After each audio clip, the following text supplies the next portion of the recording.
Inventors who were killed by their own inventions. Ever since mankind learned how to make tools out of rocks and sticks, the human race has strived to come up with inventions that make our world a better place, whether that be through creating a new form of technology that produces clean energy, or manufacturing a piece of plastic that you store your toothbrush in.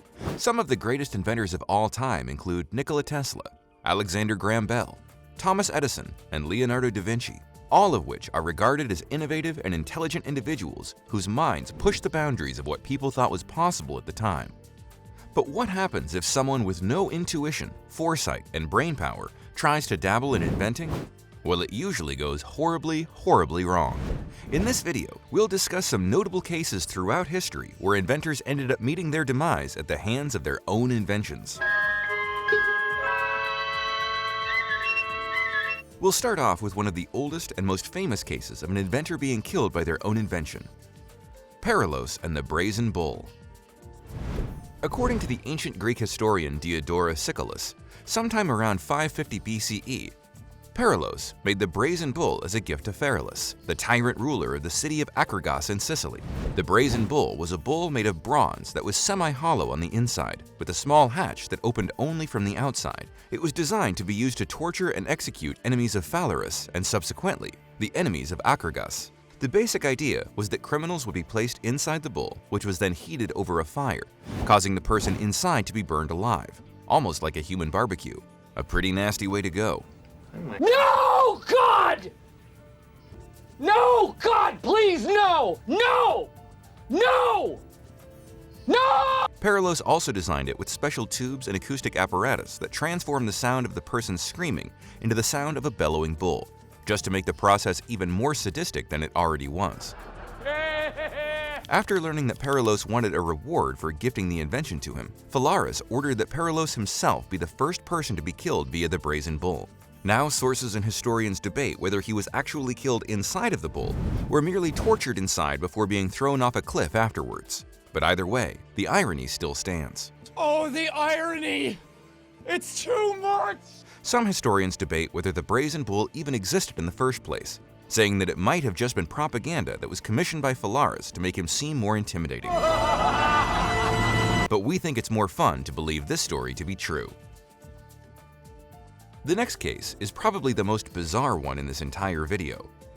On the 4th of February 1912, a Frenchman by the name of Franz Reichelt climbed to the top of the Eiffel Tower to test his latest invention, the Vedeme parachute, or the parachute suit. Reichelt was a tailor by day and an inventor by night, with his latest passion project being the parachute suit.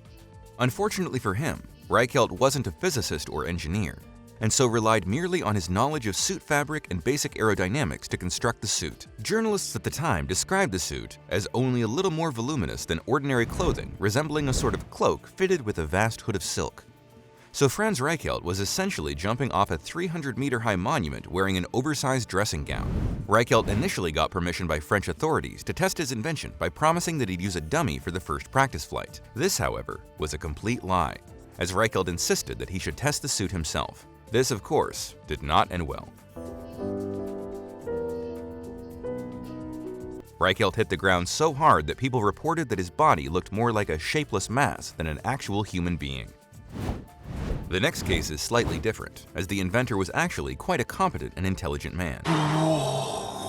However, he got too cocky and ambitious that it ended up being the death of him. Thomas Midgley was a renowned chemist, praised at the time for his many contributions to the development of refrigerant gas that could be used in residential fridges and air conditioning units. This was later found to be horrible for the environment, but that's too much to get into now.